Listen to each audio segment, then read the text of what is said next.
Hi, I'm Novel Mike, and this is my opinion. So, when I wanted to do these Game of the Year awards, I also wanted to talk about 2016 year in, the games I liked, and also the games I didn't like. So these are games that today are games that I feel just aren't as good as they could have been, and I want to explain why. So might go into a little bit of detail here. So if I ramble on, I apologize ahead of time.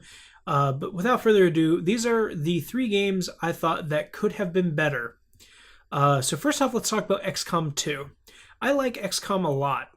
The old games are pretty good, but really dated at this point, and the revival that they did a couple years ago was awesome. Enemy Within was awesome, and I was really looking forward to XCOM 2, and there was a lot of cool things about it, and I played the hell out of it. I beat it.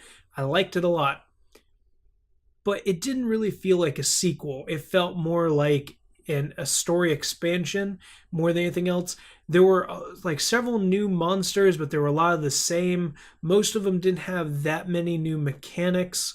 The classes, for the most part, had their names changed, but they functioned very similarly, or just had abilities to make the different options for each tree you could go through for each class. Work a lot better for either one, so you didn't actually feel forced to go the same way for all your characters. So it was a lot more balanced and it worked a lot better, but at the same time, it just didn't really feel that much like a new game to me. It was a new game, a new story, a continuation of everything that was before. It expanded upon a lot, but at the same time, it just nothing about it screamed like this is a sequel to me. Like so many games come out and they feel very rushed and uh, they feel very samey, but they still feel like a sequel. This didn't feel rushed. It didn't feel that samey, but it didn't truly feel like a sequel to me. I thought, Enemy Within, which was an expansion pack, I thought that had at least more unique elements to for the kind of thing that I expected to see in XCOM 2, like revolutionize how some of the elements of the gameplay worked and stuff like that. And I was surprised about how it didn't feel nearly as challenging as the first game. Maybe I just should have ramped up the difficulty a little bit more when I played it, but I thought it was a lot of fun to play. I just didn't think that it was nearly as impressive as the first game was, and it took too much from the first game without adding enough new things to it to really make it that much more interesting.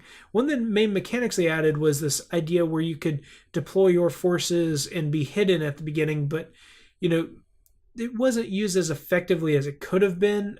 Some missions it was really fun to do that. Other missions it felt like you're both hiding and it didn't really matter who found who first. You had an opportunity to set up on people, but it didn't impact things the way I thought in the gameplay as much that as it seemed it would from before I played it to after I played it. Um, I don't think the game is bad. I don't think any of these games are bad. I just think that one of them's kind of bad, but I think that they could have done more with it being a sequel. I wanted to see really different types of aliens. Like they had several new aliens in it, but there was a lot of the same too. I would have preferred a lot more unique like abilities and a lot like XCOM doesn't have like a lot of bosses. Like sometimes you fight certain enemies early, and that makes it kind of like a boss. But I really would like to see more boss type mechanics. And there were a few bosses here, but most of them felt very easy and very not challenging like the way the first game was. Again, maybe that's something I should have just played on hard instead of normal, but or whatever it is instead of normal. But I played the same difficulty I played the first game on, and that game I thought was challenging enough. So it felt like maybe the difficulty was toned down a little bit on the non super hard difficulties. And the airship carrier was cool, but it felt very limited, like the first game did, but even more so for how you had to set up certain things and how it took time to get everything done. I remember the first game, by the time I beat it, I had my base completely planned out and everything. And when I played through XCOM 2, I wasn't even at the final level yet when I was at the end of it. It also felt like a lot of the mechanics for like upgrading your equipment and stuff like that was very samey. Some of the like you went from like normal gun to laser gun to better laser gun to like best laser gun or something like that to a point. I don't remember exactly what is called what, but it's like the exact same system they had for the first game, and they still had the same kind of autopsy and all those mechanics just felt like reused. They didn't feel like they really involved anything more. It's about time management, I get that, but I never felt really rushed to get anything done like in the first game, and they didn't have like the sudden disaster things. Like it never felt like I was being pushed to get things done in a timely manner, except for trying to make sure that I didn't lose the game. And even then, even if you got really close, like there's a quick way, assuming you just do these couple of missions, to really catch up real quick and give yourself more time. And I don't know, I thought there just wasn't enough to really justify calling the game XCOM 2. I think that it could have had more in it, and it sold really well from what I understand. They did put it on consoles recently, so I think it will do okay there. And I hope that they do advance it more. But that remains to be seen. The second game, which I'm going to get some flack for, is Fire Emblem Fates. So Fire Emblem Fates, I think, is a good concept, but it was executed absolutely terribly. The game should not have had the same main character through all three versions of the game. It should have been three different characters, and maybe even a male and female lead, depending on which game you picked, and maybe both of them in the third one. That would have been interesting as well. But making it the same character in Birthright, the story still kind of works, even though it's just kind of cliched and obvious and not that interesting.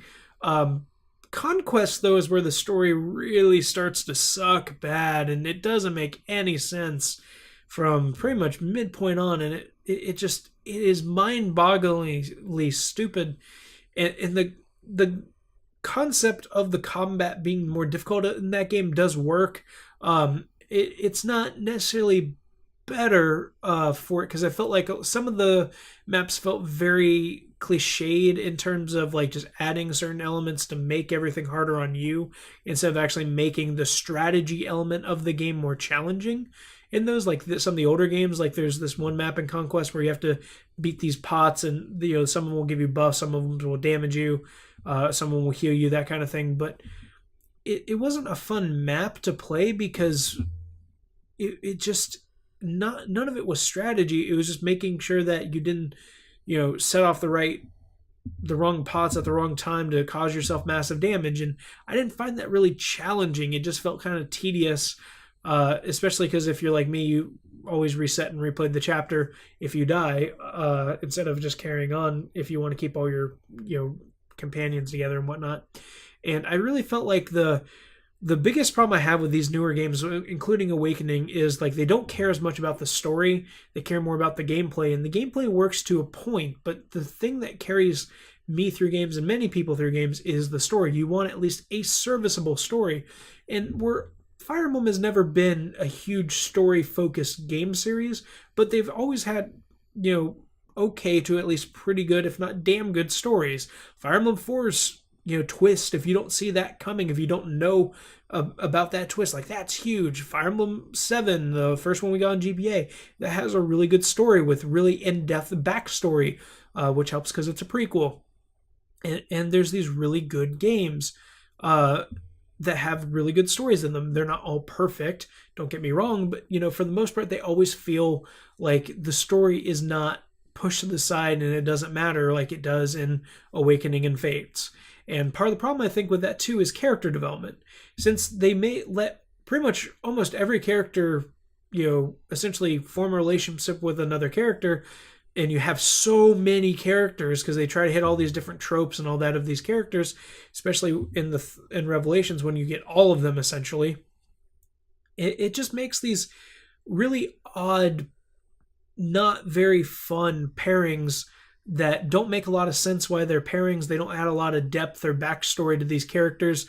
And I think that what I really like to see is them tone down on how many characters they have, make it like a set amount of characters in one game, and just have certain characters bond with other characters. Like your main character should not be able to bond with every single person.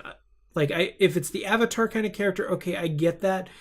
But limit the character development and make it unique for each individual pairing that you do, instead of trying to make it this broad scope where you can talk to everybody and you can develop a relationship with whoever you want, but it's pretty much the same thing, just with different types of interactions. Like, what the context of the interaction is the same, but the words that are said are different. It just feels lame. It feels very samey. It feels like the characters that I pick are very much similar. There are some notable standout characters in those games, but it felt too many of them were too similar to previous ones, and you just did not need anywhere near as many characters as these games have. I think this game takes a lot from Shining Force 3 in terms of its concept, in terms of its scope, in terms of its ideas, in terms of its story, but Shining Force 3 executed that on Sega Saturn 20 some years ago a lot better than, or not 20, I think it's like 18 actually, but a lot better than this game did. And that makes me sad, because Nintendo has had an opportunity with these games to really make something special, and I think despite how well it did, it kind of flopped in my eyes in terms of critic reception on certain elements. And I think that the games may sell well still, and everyone calls it a waifu simulator or whatever you want now, but it's missing something that made the series great. And I think that you can still make the games really popular and make people happy with some of those elements without going overboard and making it all about that, instead of really honing in on writing a truly good story with really good characters that have really good interactions with each character that you can form a bond with. And you don't need to make sure that every single character has like 30 or 40 different pairings. It's just not as interesting when they all feel very relative and samey. And some of the characters, like, there's a meme out there about these two characters, they basically say nothing to each other in their first supporting conversation. It's just like, really? Like that? Like, I know that was a Nintendo of America translation localization thing, but that's just so lame. And I think that comes down to just time. And when you add so much random dialogue that doesn't really advance the characters or the story forward, you just end up with a shell of characters and a character's experience and story, and it's just not as fleshed out as it could be. I don't think the game is necessarily horrible, but I think Fire Emblem Fates is my least liked game of the entire series. And I've played all of them, and that includes Shadow Dragon, which was god-awful. And I think Fates is worse in several aspects, and I don't think that it was worth the price that I paid, which was $80 for all three versions. And I didn't even finish Revelations because I just got sick of it at that point. There are some notable standout characters, like I said, but too many of them feel just too similar, and too many of them are just there just to add, a trope for someone to enjoy for, mating that character with your avatar or whatever. It's just really lame. Okay, so the last one is something I'm not going to talk too much about because this is already going long, but Final Fantasy 15. I've noted in several videos now why I don't like Final Fantasy 15. I just think that there are elements in it that could be better. I wish the combat was a little bit more refined. I wish that the story was more of an important detail rather than, just this open world that is still kind of empty. And there is a lot to like about the game. And I do like the open world. I do like the quest system, even though they are generic. I just wish there was more substance instead of stuff. It's a very old concept, of having quality over quantity, and I wish we did have the quality more than the quantity in the terms of this. But I've talked at length about that at this point. I still haven't finished the game. I'm probably not going to. I'm probably going to wait until they fix the version and then play that, like I talked about last time. So that's enough of that. But anyway, I'm Novel Mike. That's my opinions on all those three games. Next time, I'm going to go a little bit harsher than I did on Fire Emblem. Talk about the worst games that I played this year, and that will be fun. Anyway, I'm Novel Mike. Thank you for watching, everybody. Have a great day. I hope you enjoyed this. Hope didn't piss anybody off. And if I did, oh boy, you're not going to be happy with me next week or next time whenever I get the next episode uploaded. Anyway, have a great day, everybody. See ya.